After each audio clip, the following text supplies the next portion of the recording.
Subscribe my channel. बारिशों का मौसम आने वाला था और चिड़िया अपने घोंसले में बैठी हुई थी कि तभी वहाँ पर मिठू तोता आता है। चिड़िया बहन, आप अभी तक यहाँ बैठी हुई हो? जल्दी से मेरे साथ चले। मिठू तोते, लेकिन हमें जाना कहाँ है? पहले मुझे बताएं। तो चिड़िया बहन, आपको नहीं पता कि जंगल के सभी पक्षियों को महाराज जी ने महल में बुलाया है? अच्छा, तो ये बात है। तभी मैं कहूँ कि कालू कौवा और गोरी कौवी सुबह सुबह कहाँ जा रहे थे? चिड़िया बहन, आप जल्दी से चले, मैं तो पहले ही बहुत ज्यादा लेट हो गया हूँ। मिठू तोते की बात सुनकर चिड़िया उसके साथ महाराज के महल चली जाती है।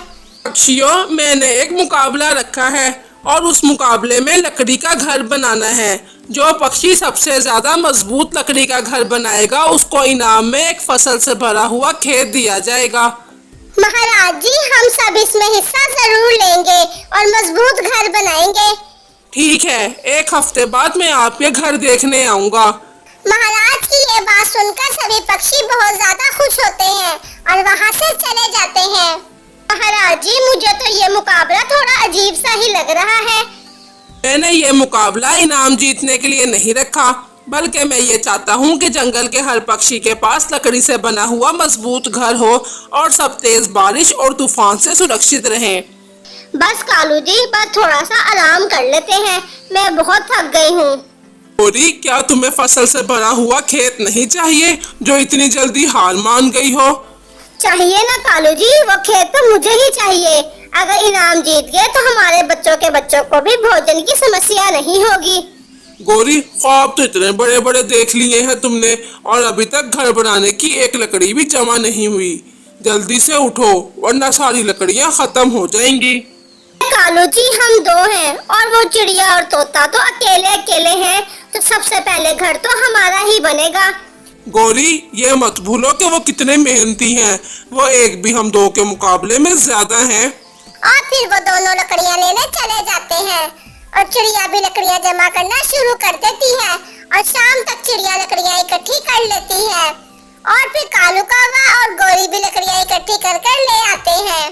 कि तुम बहुत बुरी हो, सारी लकड़ियां मुझे ही थमा दी और खुद आराम से पंख हिलाते हुए घर आई हो। हाँ हाँ, बस इतने से काम में ही थक गए हो।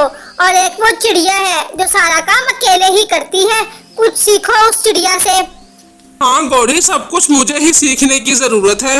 बाकी तुम्हारे पास तो एमए की डिग्री है ना।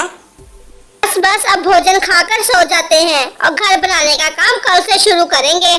फिर भोजन खाकर वो दोनों सो जाते हैं और बेचारी चिड़िया अपने घर को बनाने में लगी हुई थी। अभी से थोड़ा थोड़ा करके काम शुरू करूंगी तो मेरा घर तैयार होगा। चिड़िया अपना घर बनाने लग जाती है। वो हर दिन लकड़ी जमा करती और अपना घर बनाती। ऐसे एक हफ्ते का वक्त गुजर जाता है और सभी पक्षियों ने अपना अपना घर बना लिया था। क्या बहन, लकड़ी से तो हम सब पक्षियों ने घर बना लिया है। न जाने महाराज किसके घर को देखकर इनाम देंगे। तोते भैया, महाराज जी कल इस बात का फैसला कर देंगे, आप क्यों परेशान होते हो?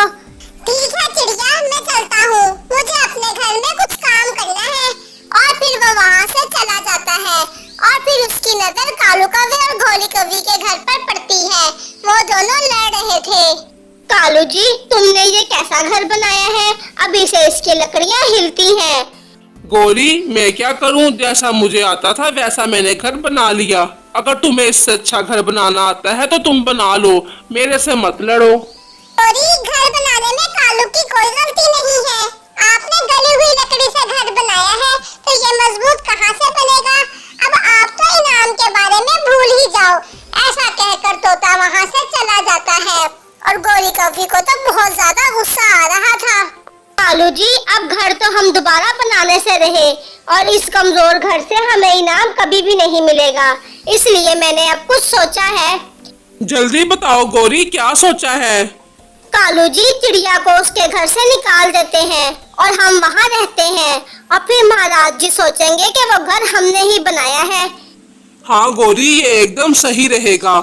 मैंने चिड़िया के घर को देखा है, उसने बहुत ही मजबूती से घर बनाया है, लेकिन हम उस चिड़िया को घर से बाहर निकालेंगे कैसे? कालू जी, आप घर में ही रहें, चिड़िया का इंतजाम तो मैं करके आती हूँ। ऐसा कहकर गौरी चिड़िया के पास आती है और उससे कहती है, चिड़िया बहन न जाने कालू जी कहाँ चले गए हैं। गौरी बहन आप परेशान ना हो, कालू भैया वापिस आ जाएंगे। चिड़िया वो सुबह के गए हुए हैं और अभी तक वापिस नहीं आए। अब तो मेरा दिल घबराने लगा है, आप मेरे साथ चले और हम मिलकर ढूंढते हैं कालू जी को। और फिर चिड़िया गौरी के साथ चल पड़ती है और गौरी कभी उसे लेकर जंगल से दूर एक खंडर घर के पास ले आती है। चिड़िया हम एक बार इस पुराने घर में भी कालू जी को देख लेते हैं, क्या पता वो रास्ता भूलते भूलते यहाँ आ गए हो। क्या गौरी बहन अभी चलकर देख लेते हैं। फिर वो दोनों अंदर चली जाती है और गौरी बड़ी चालाकी से पीछे रह जाती है और बाहर से दरवाजा बंद कर देती है। अब ये चिड़िया यही रहेगी, अब लकड़ी का घर भी हमारा और फसल से भरा हुआ खेत भी हमारा। गौरी दरवाजा खोलो, तुमने मुझे यहाँ बंद क्यों कर दिया है। चिड़िया अब ये दरवाजा तो इनाम मिलने के बाद ही खुलेगा, तब तक आप यहीं आराम करो। और फिर गौरी कालू कौवे को लेकर चिड़िया के घर आ जाती है और फिर वो उसके घर आकर सो जाते हैं। और सुबह होते ही महाराज जी जंगल में आ गए थे।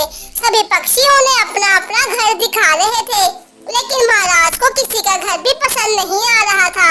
वो इसलिए कि क्योंकि महाराज तो सिर्फ पक्षियों का घर बनवाना चाहते थे। फिर वो कालू कौवे और गौरी के घर आते हैं कि महाराज जी देखें मैंने कितना मजबूत घर बनाया है। तुम्हारा घर तो वाकई बहुत मजबूत है, मैं तो तुम्हें कामचोर समझता था। चले अब जल्दी से हमारा इनाम दे दे महाराज जी। गौरी इनाम तो बस एक बहाना था, मैं तो सभी पक्षियों का घर बनवाना चाहता था। ये कहकर वो वहाँ से चला जाता है। गौरी को महाराज पर बहुत ज्यादा गुस्सा आ रहा था। आइंदा के बाद से मैं इस महाराज की एक बात नहीं सुनूंगी। और फिर कालू कौवा जाकर चिड़िया को घर से बाहर निकालता है और महाराज की सारी बात बताता है। ये तो महाराज ने बहुत अच्छा किया, अब तेज बारिश और तूफान से भी पक्षियों को कोई नुकसान नहीं होगा।